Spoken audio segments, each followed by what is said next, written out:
ನಮಸ್ಕಾರ ಎಲ್ಲರಿಗೂ. ನಾವು ಈ ಇಂದಿನ ವಿಡಿಯೋದಲ್ಲಿ ಆರ್ಟಿಕಲ್ 78 ಸಬ್ ಕ್ಲಾಸ್ ಎ ದಿಂದ ಸಿ ಯವರೆಗೂ ಸಂಪೂರ್ಣವಾದ ಮಾಹಿತಿಯನ್ನು ತಿಳ್ಕೊಂಡಿವಿ. ಆರ್ಟಿಕಲ್ 78 ಎ ಏನ್ ಹೇಳ್ತೈತಿ ಅಂತಂದ್ರೆ, ರಾಷ್ಟ್ರಪತಿಗಳಿಗೆ ಪ್ರಧಾನಮಂತ್ರಿಗಳು ತಾವು ಸಚಿವ ಸಂಪುಟದಲ್ಲಿ ತೆಗೆದುಕೊಂಡ ಆಡಳಿತಾತ್ಮಕ ಮತ್ತು ಲೆಜಿಸ್ಲೇಷನ್ ಶಾಸನಾತ್ಮಕ ಕಾರ್ಯಗಳ ಬಗ್ಗೆ ವಿವರಣೆಯನ್ನ ಕೊಡಬೇಕು, ಮಾಹಿತಿಯನ್ನ ಒದಗಿಸಬೇಕು. ಯಾರಿಗೆ? ರಾಷ್ಟ್ರಪತಿಗಳಿಗೆ. ಯಾರು? ಪ್ರಧಾನಮಂತ್ರಿಗಳು. ಅದು ಸಾಂವಿಧಾನಿಕ ಕರ್ತವ್ಯ ಕೂಡ ಹೌದು. ಯಾರ್ದು ಅಂತ ಕೇಳಿದ್ರೆ ಯಾರ್ದು? ಪ್ರಧಾನಮಂತ್ರಿಗಳದ್ದು. ಹೌದಾ? ಇನ್ನು ಒಂದು ವೇಳೆ ಪ್ರಧಾನಮಂತ್ರಿಗಳು ಮಾಹಿತಿಯನ್ನ ಕೊಡದೇ ಇದ್ದ ಪಕ್ಷದಲ್ಲಿ ರಾಷ್ಟ್ರಪತಿಗಳೇ ಪ್ರಧಾನಮಂತ್ರಿಗಳಿಂದ ಮಾಹಿತಿಯನ್ನ ಕೇಳಬಹುದು. ಅದು ಆರ್ಟಿಕಲ್ 78 ಸಬ್ ಕ್ಲಾಸ್ ಬಿ. ನೀವಾಗೆ ಕೊಡಬೇಕಾಗಿತ್ತು, ಮಾಹಿತಿಯನ್ನ ಕೊಡಲಿಲ್ಲ, ಅದಕ್ಕೆ ನಾವು ಕೇಳಾಕತ್ತೀವಿ ಮಾಹಿತಿಯನ್ನ ಕೊಡ್ರಿ ಅಂತ. ಅದು ಆರ್ಟಿಕಲ್ 78 ಬಿ. ಇನ್ನು ಆರ್ಟಿಕಲ್ 78 ಸಿ ಸ್ವಲ್ಪ ಡಿಫರೆಂಟ್ ಐತಿ. ಏನಪ್ಪಾ ಅಂತಂದ್ರ, ಒಬ್ಬ ಸಚಿವರು ತಾವು ತೆಗೆದುಕೊಂಡ ನಿರ್ಧಾರದ ಬಗ್ಗೆ ಸಚಿವ ಸಂಪುಟವು ಪರಿಶೀಲನೆ ಮಾಡದೇ ಇದ್ದಾಗ ರಾಷ್ಟ್ರಪತಿಗಳು ಹೇಳ್ತಾರೆ, ನೀವು ತೆಗೆದುಕೊಂಡ ನಿರ್ಧಾರವನ್ನ ಸಚಿವ ಸಂಪುಟದ ಪರಿಶೀಲನೆಗಾಗಿ ಕಳುಹಿಸಿಕೊಡಿ, ಸಚಿವ ಸಂಪುಟದಲ್ಲಿ ಆ ಮಾಹಿತಿಯ ಬಗ್ಗೆ ಚರ್ಚೆಯನ್ನ ಮಾಡಿ ನನಗೆ ಕಳಿಸಿಕೊಡ್ರಿ ಅಂತ ಕೇಳ್ತಾರೆ. ಅದು ಆರ್ಟಿಕಲ್ 78 ಸಬ್ ಕ್ಲಾಸ್ ಸಿ. ಹೌದಾ? ಇವರೆಲ್ಲರೂ ಮಾಹಿತಿ ಕೊಡೋದು, ತಗೊಳ್ಳೋದು, ಆಮೇಲೆ ರಾಷ್ಟ್ರಪತಿಗಳು ಕೇಳೋದು, ಈ ಎಲ್ಲಾ ಕಡೆನೂ ಒಂದು ಜಾಗ ಇರಬೇಕಲ್ಲ.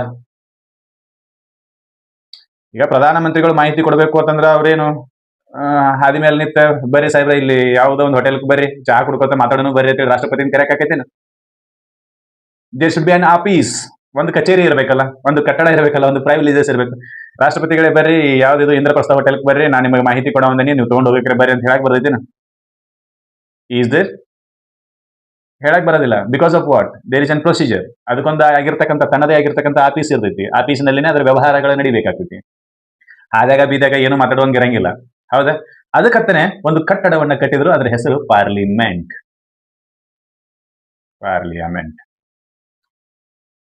ಏನು ನೀವೇನೇನ್ ನಿರ್ಧಾರ ತಗೊಂಡಿರಿ, ಏನೇನ್ ನಿರ್ಧಾರ ತಗೊಳ್ಳೋರಿದ್ದೀರಿ ಅನ್ನೋದ್ರ ಬಗ್ಗೆ ಚರ್ಚೆ ಮಾಡಿ ರಾಷ್ಟ್ರಪತಿಗಳಿಗೆ ಮಾಹಿತಿಯನ್ನ ಕೊಡಾಕ ಒಂದು ಆಫೀಸನ್ನ ಮಾಡಿದ್ರು. ಆ ಆಫೀಸದ ಹೆಸರೇ ಪಾರ್ಲಿಮೆಂಟ್. ಹೌದಾ? ಪಾರ್ಲಿಮೆಂಟ್ ಅಂದ್ರೆ nothing else. It is an office to make a laws. ಜೊತೆಗೆ ಈ ಪಾರ್ಲಿಮೆಂಟ್ ಒಂದು ವಿಶೇಷತೆ ಐತಿ. ಏನಪ್ಪಾ ಅಂತಂದ್ರೆ, ನಮ್ಮ ದೇಶ ಪ್ರಜಾಪ್ರಭುತ್ವ ರಾಜ್ಯ. ಯಾವುದು? ಡೆಮೋಕ್ರೆಟಿಕ್ ಸ್ಟೇಟ್ ನಮ್ಮದು, ಪ್ರಜಾಪ್ರಭುತ್ವ ರಾಜ್ಯ. ಈ what is the meaning of democracy ಅಂತ ಕೇಳಿದ್ರೆ, ಜನರಿಂದ ಜನರಿಗಾಗಿ ಜನರಿಗೋಸ್ಕರ ಇರುವ ಸರ್ಕಾರ. ಜನರಿಂದ ಜನರಿಗಾಗಿ ಜನರಿಗೋಸ್ಕರ, by the people, for the people, of the people. Abraham Lincoln ಅವರ ಸ್ಟೇಟ್ಮೆಂಟ್ ಇದೆ, what is the meaning of ಪ್ರಜಾಪ್ರಭುತ್ವ, ಡೆಮೋಕ್ರಸಿ ಅಂತ ಕೇಳಿದ್ರೆ ಅವ್ರು ಹೇಳ್ತಾರೆ. ಹೌದಾ? ನಾವು ಕೂಡ ಅದೇ ವ್ಯವಸ್ಥೆಯನ್ನ ಆಯ್ಕೆ ಮಾಡ್ಕೊಂಡಿವಿ, ಸರ್ಕಾರವನ್ನ ಆಯ್ಕೆ ಮಾಡ್ಕೊಂಡಿವಿ. ಸರ್, ಇದು ಡೆಮೋಕ್ರೆಟಿಕ್ ಸರ್ಕಾರ ಎಲ್ಲಿ ಬರ್ದಾರ್ರಿ ಸಂವಿಧಾನದಾಗ, ಎಲ್ಲಿ ಐತಿ ಅಂತ ಕೇಳಿದ್ರೆ, ಇನ್ ಪ್ರಿಯಾಂಬಲ್. ಎಲ್ಲೈತಿ? ಸಂವಿಧಾನದ ಪೀಠಿಕೆ ಒಳಗನೆ ಬರೆದು ಬಿಟ್ಟಾರೆ, India is an democratic nation or democratic state ಅಂತ ಹೇಳಿ ಬರ್ತಾರೆ. ಇನ್ನು ಡೆಮೋಕ್ರಸಿಯಲ್ಲಿ ಎಲ್ಲಾ ಜನರು ಕೂತು ಕಟ್ಟಿ ಮೇಲೆ ಕೂತು ಕಾನೂನನ್ನ ರೂಪಣೆ ಮಾಡಕ್ ಬರೋದಿಲ್ಲ. ಏನಾಗಬೇಕು? ನಮ್ಮ ಪ್ರತಿನಿಧಿಗಳನ್ನ ನಾವು ಕಳಿಸಿಕೊಡಬೇಕು. ಹೌದಾ? ನಮ್ಮ ಪ್ರತಿನಿಧಿಗಳನ್ನ ಕಳಿಸಿಕೊಟ್ಟಾಗ ಅವ್ರಿಗೆ ಎಲ್ಲರಿಗೂ ಕೂಡಕ್ ಒಂದು ಜಾಗ ಬೇಕಲ್ಲ. ನಾನು ಧಾರವಾಡದಿಂದ ಒಬ್ಬ ಎಂಪಿನ ಆಯ್ಕೆ ಮಾಡಿದೆ, ಇನ್ನೊಬ್ಬ ಬೆಳಗಾವಿಯಿಂದ ಎಂಪಿನ ಆಯ್ಕೆ ಮಾಡದ, ಮತ್ತೊಬ್ರು ಬೆಂಗಳೂರಿಂದ ಆಯ್ಕೆ ಮಾಡಿದ್ರು, ಮತ್ತೊಬ್ರು ಮಹಾರಾಷ್ಟ್ರದಿಂದ, ಮತ್ತೊಬ್ರು ಡೆಲ್ಲಿಯಿಂದ. ಇವರೆಲ್ಲರೂ ಕೂಡಿ ಕೂತು ದೇಶಕ್ಕಾಗಿ ಒಂದು ಕಾನೂನನ್ನ ರಚಿಸಕ್ ಒಂದು ಜಾಗ ಬೇಕಲ್ಲ. ಆ ಜಾಗನೂ ಪಾರ್ಲಿಮೆಂಟ್ನ. ಅಂದ್ರೆ ಇದರ ಅರ್ಥ ಪಾರ್ಲಿಮೆಂಟ್ ನಲ್ಲಿ ಕಾನೂನುಗಳು ರೂಪಣೆ ಆಗ್ತಾವಂತ. ಹಾಗಾದ್ರೆ ಸರ್, ಪಾರ್ಲಿಮೆಂಟ್ ಅದ್ರ ಬಗ್ಗೆ ಸಂವಿಧಾನದಾಗ ಏನಾದ್ರು ಬರ್ದಾರನ್ರಿ ಅಂತ ಕೇಳಿದ್ರೆ, ಎಸ್, ಸಂವಿಧಾನದ ಆರ್ಟಿಕಲ್ 79 122 ಪಾರ್ಲಿಮೆಂಟ್ ನ ಬಗ್ಗೆ ಡಿಸ್ಕಷನ್ ಮಾಡ್ತವೆ, ಸಂಸತ್ತುಗಳ ಬಗ್ಗೆ ಡಿಸ್ಕಷನ್ ಮಾಡ್ತವೆ. ಹೌದಾ? ಸಂಸತ್ತಿನ ಬಗ್ಗೆ ಡಿಸ್ಕಷನ್ ಮಾಡ್ತೈತೆ ಆರ್ಟಿಕಲ್ 79 122. ಇದು ಸಂಸತ್ತಿನ ಹಳೆ ಫೋಟೋ. ಎಡ್ವಿನ್ ಲುಟಿಯನ್ಸ್ ಅವರು ಏನು ಕನ್ಸ್ಟ್ರಕ್ಷನ್ ಮಾಡಿರ್ತಕ್ಕಂಥ ಬಿಲ್ಡಿಂಗ್ ಇದು. ಯಾವುದು? ಹಳೆಯ ಸಂಸತ್ತು. ಇದು ಹೊಸ ಸಂಸತ್ತು, ಹೊಸ ಪಾರ್ಲಿಮೆಂಟ್ ನ ಭಾವಚಿತ್ರ. ಭಾವಚಿತ್ರ ಅಲ್ಲ, ಭಾವಚಿತ್ರ. ಸಂಸತ್ತು ಏನ್ ಕೆಲಸ ಮಾಡ್ತೈತಿ ಅಂತ ಗೊತ್ತಾಯ್ತಾ? ಯಾಕಂತಂದ್ರೆ ನಮ್ದು ಪ್ರಜಾಪ್ರಭುತ್ವ ಸರ್ಕಾರ ಇದ್ದಾಗ ನಮ್ಮ ಪ್ರತಿನಿಧಿಗಳನ್ನ ನಾವು ಆಯ್ಕೆ ಮಾಡಿರ್ತೀವಿ. ನಮಗೆ ಬೇಕಾಗಿರ್ತಕ್ಕಂಥ ಕಾನೂನಿನ ಬಗ್ಗೆ ಡಿಸ್ಕಷನ್ ಮಾಡಲು ನಮ್ಮ ಪ್ರತಿನಿಧಿಗಳಿಗೆ ಒಂದು ಜಾಗ ಬೇಕಾಗಿರ್ತೈತಿ. ಆ ಜಾಗದ ಹೆಸರೇ ಪಾರ್ಲಿಮೆಂಟ್. ಹೌದಾ? ಅಂದ್ರೆ ಒಟ್ನಲ್ಲಿ ಪಾರ್ಲಿಮೆಂಟ್ ನಲ್ಲಿ ಏನು ಕೆಲಸ ನಡೀತೈತಿ ಅಂತಂದ್ರೆ, ದೇಶಕ್ಕೆ ಬೇಕಾಗಿರ್ತಕ್ಕಂಥ ನೀತಿ, ನಿಯಮ, ಕಾನೂನುಗಳ ರೂಪಣೆಗಳು ಅಲ್ಲಿ ಆಗ್ತಾವು ಅಂತ. ಹಾಗಾದ್ರೆ ಪಾರ್ಲಿಮೆಂಟ್ ಅಂದ್ರೆ ಏನನ್ನ ಒಳಗೊಂಡಿದ್ರೆ ಪಾರ್ಲಿಮೆಂಟ್ ಅಂತ ಕರಿತೀವಿ. ಏನೇನ್ ಇದ್ರೆ ಅದು ಪಾರ್ಲಿಮೆಂಟ್ ಅಂತ ಅನ್ಸ್ಕೋತೈತಿ. ಪ್ರತಿನಿಧಿಗಳು ಇದ್ರೆ ಮುಗಿದೋಯ್ತಾ? ಇಲ್ಲಲ್ಲ. ಏನೇನಿದ್ರೆ ಅದು ಪಾರ್ಲಿಮೆಂಟ್. ಯಾವ ಯಾವ ರೀತಿಯ ಪ್ರತಿನಿಧಿಗಳು ಇರ್ತಾರೆ, ಹೌದಲ್ಲ? ಅದನ್ನೆಲ್ಲ ಒಳಗೊಂಡಿದ್ರೆ ಮಾತ್ರ ಪಾರ್ಲಿಮೆಂಟ್ ಅಂತ ಅನ್ಸ್ಕೋತೈತಿ. ಅವು ಯಾವ್ಯಾವ ಅದರ ಇನ್ಗ್ರೀಡಿಯೆಂಟ್ಸ್ ಏನೇನು, what is the composition of the parliament ಅಂತ ಕೇಳಿದ್ರೆ ಹೇಳಕ್ ಬರ್ಬೇಕಲ್ಲ. ಕ್ವಶನ್ ಕೇಳ್ತಾರೆ, 100% ಕೇಳ್ತಾರೆ. ಮೊದಲಂತೂ ಕಂಪಲ್ಸರಿ ಕೇಳ್ತಿದ್ರು. ಏನಂತೇಳಿ, ರಾಷ್ಟ್ರಪತಿಗಳು ಸಂಸತ್ತಿನ ಭಾಗ ಹೌದೋ ಅಲ್ಲೋ? ಸರ್, ಮೊದಲು ಸಂಸತ್ತಿನೊಳಗೆ ಏನೇನ್ ಇರ್ತೈತಿ ಅಂತ ಹೇಳಿ ಹೇಳ್ರಿ, ಆಮೇಲೆ ನಾವು ಹೌದೋ ಅಲ್ಲೋ ಅಂತ ಹೇಳ್ತೀವಿ ಅಂತ ನೀವು ಅನ್ಬಹುದು. ಹೇಳ್ತೀನಿ, ಸಮಾಧಾನ, ಅದನ್ನ ಹೇಳ್ತೀವಿ ಈಗ. ಹೌದಾ? ಇದ್ರ ಬಗ್ಗೆ, ಸಂಸತ್ತಿನ ಬಗ್ಗೆ ಡಿಸ್ಕಷನ್ ಮಾಡುವ ಆರ್ಟಿಕಲ್ ಯಾವಪ್ಪ ಅಂತಂದ್ರೆ ಆರ್ಟಿಕಲ್ 79ರಿಂದ 122 ಕೇಳ್ತಾರೆ. ಸಂಸತ್ತಿನ ಬಗ್ಗೆ ಮಾಹಿತಿ ಕೊಡುವ ಸಂವಿಧಾನದ ಕಲಂಗಳು ಆರ್ಟಿಕಲ್ 79ರಿಂದ 122 ಮಾತ್ರ. 123 ಸುಪ್ರೀಂ ಕೋರ್ಟ್ ಸ್ಟಾರ್ಟ್ ಆಗ್ತದೆ. ಹೌದಾ? ಈಗ ನೀವು ಹೇಳ್ಬೇಕಾಗಿರೋದು ಸಂಸತ್ತಿನ ಬಗ್ಗೆ ವಿವರಣೆ ಇರ್ತಕ್ಕಂಥ ವಿಧಿಗಳು ಯಾವಪ್ಪ ಅಂತಂದ್ರೆ ಆರ್ಟಿಕಲ್ 79ರಿಂದ 122 ಇವು ವಿಧಿಗಳು. ಹೌದಾ? ಈಗ ಒಂದನೇದನ್ನ ಸ್ಟಾರ್ಟ್ ಮಾಡೋಣ. ಪಾರ್ಲಿಮೆಂಟ್ಗೆ ಸಂಬಂಧಿಸಿದಂತೆ ಒಂದನೇ ವಿಧಿ ಯಾವ್ದಪ್ಪ ಅಂತಂದ್ರ ಆ ವಿಧಿ ಆರ್ಟಿಕಲ್ 79. ಅದೇನ್ ಹೇಳ್ತೈತಿ ಅಂತೇಳಿ ನೋಡೋದಾದ್ರೆ, ಏನ್ ಹೇಳ್ತೈತಿಪ್ಪ ಅಂತಂದ್ರ, there shall be a parliament for the union. ಕೇಂದ್ರಕ್ಕೊಂದು ಸಂಸತ್ತು ಇರಲೇಬೇಕು. There shall be a parliament for the union ಅಂತ ಹೇಳ್ತಾರೆ. ಕೇಂದ್ರಕ್ಕೆ ಒಂದು ಸಂಸತ್ತು ಇರಬೇಕು. And which shall consist of, ಅದು ಏನನ್ನ ಒಳಗೊಂಡಿರಬೇಕು. Which shall consist of, parliament ಇರಬೇಕು ಅನ್ನೋದು ಓಕೆ. ಪಾರ್ಲಿಮೆಂಟ್ ನ ಏನೇನಿರ್ಬೇಕು ಅಂತಂದ್ರೆ, ಪ್ರೆಸಿಡೆಂಟ್ ರಾಷ್ಟ್ರಪತಿಗಳಿರಬೇಕು.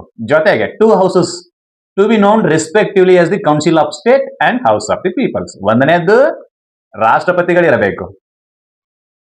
ಆಮೇಲೆ 2 ಸದನಗಳಿರಬೇಕು. ಆ ಸದನಗಳ ಹೆಸರು ಏನಪ್ಪಾ ಅಂತಂದ್ರೆ ಹೌಸ್ ಆಫ್ ಸ್ಟೇಟ್ಸ್, ರಾಜ್ಯಗಳ ಸದನ. ಇನ್ನೊಂದು ಜನರ ಸದನ. ಇವು 3 ಒಳಗೊಂಡು ನಾವು ಸಂಸತ್ತು ಅಂತ ಕರಿತೀವಿ ಅಂತ ಹೇಳ್ತಾರೆ ಅವರು. ಇವು 3 ಇದ್ರೆ ಅಂದ್ರೆ ಇಲ್ಲಿಗೆ ಕ್ಲಿಯರ್ ಆಗಿ ಗೊತ್ತಾಕತಿ, ಸಂಸತ್ತು ರಾಷ್ಟ್ರಪತಿಯನ್ನ ಒಳಗೊಂಡಿರ್ತೈತಿ. Parliament is consist of the president. Without president there is no parliament at all. Parliament ನ ಕೆಲಸ ಏನಪ್ಪಾ ಅಂತಂದ್ರ ರಾಷ್ಟ್ರಗಳಿಗೆ ಕಾನೂನುಗಳನ್ನ ತಗೊಂಡ್ ಬರೋದು. ಸರ್, ಯಾಕೆ ಕಾನೂನು ತಗೊಂಡ್ಬರ್ಬೇಕ್ರಿ? ಏನ್ ಕಾನೂನು ಅವಶ್ಯಕತೆ ಏನೈತಿ? ಯಾಕೆ ಸುಮ್ಮನೆ ಈ ರಾಜ್ಯಗಳ ಸದನ, ಜನರ ಸದನ ಮಾಡಬೇಕು? ರಾಜ್ಯಗಳ ಸದನ ಅಂತಂದ್ರೆ ರಾಜ್ಯಸಭೆ, ಜನರ ಸದನ ಅಂತಂದ್ರೆ ಲೋಕಸಭೆ. ಹೌದಾ? ಇವನ್ ಯಾಕೆ ಮಾಡಿ ಕಾನೂನು ಮಾಡೋ ಅವಶ್ಯಕತೆ ಐತಿ ಅಂತೇಳಿ ಅದ್ ನೀವು ಕೇಳ್ಬೋದು. ಯಾಕೆ ಸರ್ ಸುಮ್ಮನೆ ದುಡ್ಡು ವೇಸ್ಟ್, ಇವ್ರು ಮಾಡೋ ಕಾನೂನುಗಳನ್ನ ಇವರ ಮುರಿತಾರೆ, ಯಾಕೆ ಕೊಳೆ ಬಿದ್ದೈತ್ರಿ ಅಂತೇಳಿ. ಆದ್ರೂ ಬೇಕು. ಫಾರ್ ಎಕ್ಸಾಂಪಲ್, ನಾವೀಗ ಎಲ್ಲೋ ರೋಡ್ ಕ್ರಾಸ್ ಮಾಡ್ತಿರ್ತೀವಿ, ಅಲ್ಲಿ ಸಿಗ್ನಲ್ ಲೈಟ್ಗಳು ಇರ್ತವೆ. ಆ ಸಿಗ್ನಲ್ ಲೈಟ್ಗಳು ಇದ್ದಾಗ ಫೈನ್ ಹಾಕ್ತಾರು ಅಂತೇಳಿ ಗೊತ್ತಿದ್ದು ಕೆಲವೊಂದಿಷ್ಟು ಜನ ಸಿಗ್ನಲ್ ಅನ್ನ ಜಂಪ್ ಮಾಡ್ತಾರೆ. ಇನ್ನು ಕಾನೂನು ಇರದೇ ಇದ್ರೆ ಕತೆ ಏನಕ್ಕೈತಿ? ಕಾನೂನು ಇರದೇ ಇದ್ರೆ ಈಗ ದಿನಕ್ಕೆ 1-2 ಆಕ್ಸಿಡೆಂಟ್ ಆಗೋ ಜಾಗದಾಗ ದಿನಕ್ಕೆ 1000-2000 ಆಕ್ಸಿಡೆಂಟ್ ಆಗ್ತವೆ ಒಂದೇ ಪ್ಲೇಸ್ ನಲ್ಲಿ. Because of what? There is no law for that signals. ಹೌದಲ್ಲ? ಅದನ್ನ ಫ್ರೇಮ್ ಮಾಡಕ್ಕೆ ಯಾರು ಸಿಗ್ನಲ್ ಅನ್ನ ವೈಲೇಟ್ ಮಾಡ್ತಾರೋ, ಅಂದ್ರೆ ಸಿಗ್ನಲ್ಗೆ ಸಂಬಂಧಿಸಿದಂತೆ ಕಾನೂನುಗಳನ್ನ ಮುರಿತಾರೋ, ಅವರಿಗೆ ದಂಡ ಹಾಕುವ ಪ್ರಕ್ರಿಯೆ ಬಂದಾಗ ಅಥವಾ ಅವರನ್ನ ಶಿಕ್ಷಿಸುವ ಪ್ರಕ್ರಿಯೆ ಬಂದಾಗ ಅಪರಾಧಗಳ ಸಂಖ್ಯೆ ಕಡಿಮೆ ಆಗ್ತೈತಿ. ಅದರ ಸಲುವಾಗಿ ಕಾನೂನು ಮಾಡಬೇಕು. ಕಾನೂನು ಮಾಡಕ ಕೆಲಸ ಯಾರದಪ್ಪ ಅಂತಂದ್ರ ಪಾರ್ಲಿಮೆಂಟ್ ನಲ್ಲಿ ಇರ್ತಕ್ಕಂಥ ಸದಸ್ಯರದ್ದು. ಹೌದಾ? ಈ ಸದಸ್ಯರು ಕಾನೂನು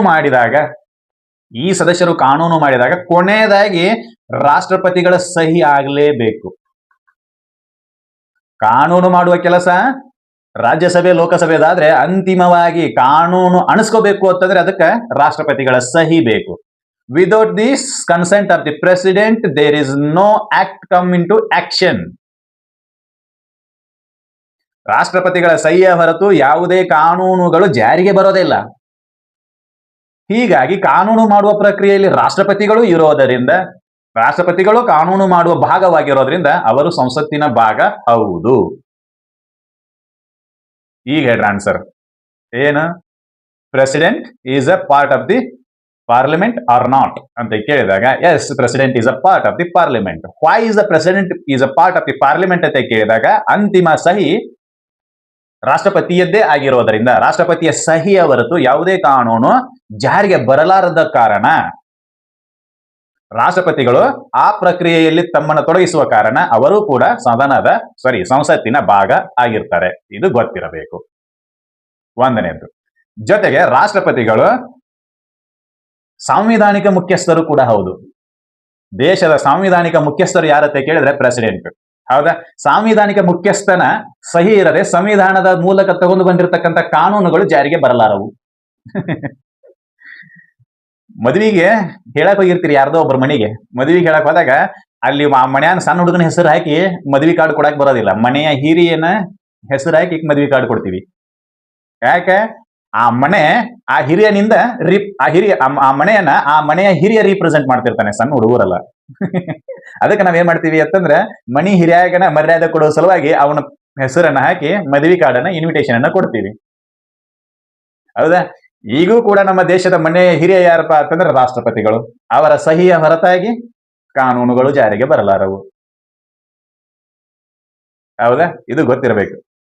ಅದು ರಾಷ್ಟ್ರಪತಿಯ ಅಧಿಕಾರಗಳ ಬಗ್ಗೆ ಮಾತಾಡಬೇಕಾದಾಗ ರಾಷ್ಟ್ರಪತಿಗಳು ಸದನದಿಂದ ಪಾಸ್ ಆಗಿ ಬಂದಿರತಕ್ಕಂಥ ಬಿಲ್ಗಳನ್ನ ಮರಳಿ ಕಳಿಸ್ತಾರೋ ಇಲ್ಲೋ ಅದನ್ನ ಹಿಂದ್ಗಡೆ ಚರ್ಚೆ ಮಾಡೋಣ. But this is the matter. ರಾಷ್ಟ್ರಪತಿ ಯಾಕೆ ಸಂವಿಧಾನದ ಭಾಗ ಅನ್ಸ್ಕೋತಾರೋ ಅಂತ ಕೇಳಿದ್ರೆ ಇದು ಹೇಳಕ್ ಬರ್ಬೇಕು. ಹೌದಾ? ಇದೊಂದು ಕಡೆ. ಇನ್ನ ರಾಜ್ಯಗಳ ಸದನ, ಇದು ರಾಜ್ಯಗಳನ್ನ ರೀಪ್ರೆಸೆಂಟ್ ಮಾಡ್ತೈತಿ. ಭಾರತದಲ್ಲಿರ್ತಕ್ಕಂಥ ರಾಜ್ಯಗಳ ಸದನ ರೀಪ್ರೆಸೆಂಟ್ ಮಾಡ್ತೈತಿ. ಇನ್ನು ಜನರ ಸದನ, ಭಾರತದಲ್ಲಿರುವ ಜನರ ಸಂಖ್ಯೆಯನ್ನ ಅಥವಾ ಜನರನ್ನ ಈ ಜನರ ಸದನ ರೀಪ್ರೆಸೆಂಟ್ ಮಾಡ್ತೈತಿ. ಇದನ್ನ ನಾವು ಲೋಕಸಭೆ ಅಂತ ಕರಿತೀವಿ. House of the peoples or Lok Sabha, house of the states or Rajya Sabha ಅಂತ ಕರಿತೀವಿ. ಇವು ಮೂರನ್ನು ಒಳಗೊಂಡಂತೆ ಏನಾಕೈತಿ? ಪಾರ್ಲಿಮೆಂಟ್ ರೆಡಿ ಆಕೈತಿ. Without these 3 ingredients there is not we call that parliament ಅಂತ. ಇವು 3 ಇಂಗ್ರೀಡಿಯೆಂಟ್ಸ್ ಇರ್ಲಿಲ್ಲ ಅಂತಂದ್ರೆ ನಾವು ಅದನ್ನ ಪಾರ್ಲಿಮೆಂಟ್ ಅಂತ ಕರೆಯಕ್ ಬರೋದಿಲ್ಲ. ಇಂಗ್ರೀಡಿಯೆಂಟ್ಸ್ ಅಂದ್ರೆ ಏನು? ವಸ್ತುಗಳಂತಲ್ಲ.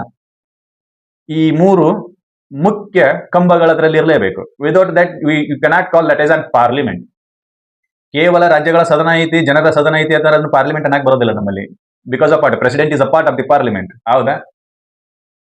ಕೇವಲ ರಾಷ್ಟ್ರಪತಿ ಮತ್ತು ರಾಜ್ಯಗಳ ಸದನ ಅಂದ್ರೆ ರಾಷ್ಟ್ರಪತಿ ಮತ್ತು ರಾಜ್ಯಸಭೆ ಇತ್ತು ಅಂತಂದ್ರೆ ಅದನ್ನು ಪಾರ್ಲಿಮೆಂಟ್ ಅನ್ನಕ್ ಬರಂಗಿಲ್ಲ. ನಮ್ಮಲ್ಲಿ ಪಾರ್ಲಿಮೆಂಟ್ ಅನ್ಬೇಕು ಅಂತಂದ್ರೆ 3 ಇರಲೇಬೇಕು. ಹೌದಾ? ಇವ್ರ ಕೆಲಸ ಏನೇನ್ ಮಾಡ್ತಾರೆ ಅನ್ನೋದನ್ನ ಮುಂದೆ ಹೇಳ್ತಾರೆ. ಹೌದಾ? 79ರಿಂದ 172ರಲ್ಲಿ ಫಸ್ಟಿಗೆ ಪಾರ್ಲಿಮೆಂಟ್ನೊಳಗೆ ಏನೇನ್ ಇರಬೇಕು ಅಂತ ಹೇಳ್ತಾರೆ. ಅದರ ನಂತರ ಅವ್ರು ಏನೇನು ಕೆಲಸ ಮಾಡಬೇಕು ಅನ್ನೋದನ್ನ ಮುಂದಿನ ವಿಧಿಗಳು ಹೇಳ್ತವೆ. ಆ ಮುಂದಿನ ವಿಧಿಗಳ ಬಗ್ಗೆ ಮುಂದಿನ ವಿಡಿಯೋಗಳಲ್ಲಿ ಚರ್ಚೆ ಮಾಡೋಣ. ಇದರಲ್ಲಿ ನಿಮಗೆ ಕೊಟ್ಟಿರ್ತಕ್ಕಂಥ ಮಾಹಿತಿ ನಿಮ್ಗೆ ಎಲ್ಲರಿಗೂ ಇಷ್ಟ ಆಗಿದೆ ಅಂತ ಅನ್ಕೊಂಡ್ರೆ, ಇಷ್ಟ ಆಗಿತ್ತು ಅಂದ್ರೆ ಈ ಮಾಹಿತಿನ ಎಲ್ಲರಿಗೂ ಶೇರ್ ಮಾಡ್ರಿ, ನಮ್ಮ ಚಾನೆಲ್ ಅನ್ನ ಸಬ್ಸ್ಕ್ರೈಬ್ ಮಾಡ್ರಿ, ಆಮೇಲೆ ಲೈಕ್ಸ್ ಕಮೆಂಟ್ ಮಾಡ್ರಿ ಅಂತ ಹೇಳ್ತಾ ಮುಂದಿನ ವಿಡಿಯೋದಲ್ಲಿ ಆರ್ಟಿಕಲ್ 80 ಬಗ್ಗೆ ಡಿಸ್ಕಷನ್ ಮಾಡೋಣ. ಅಲ್ಲಿ ರಾಜ್ಯಸಭೆ ಅಂದ್ರೆ ಏನು, ರಾಜ್ಯಗಳ ಸಭೆಯಲ್ಲಿ ಈ ಯಾವ ರಾಜ್ಯದ ಎಷ್ಟು ಪಾಲ್ ಇರ್ತೈತಿ ಎಲ್ಲದರ ಬಗ್ಗೆ ಡಿಸ್ಕಷನ್ ಮಾಡೋಣ. ಹೌದಾ? ಅಲ್ಲಿವರೆಗೂ ಧನ್ಯವಾದಗಳು.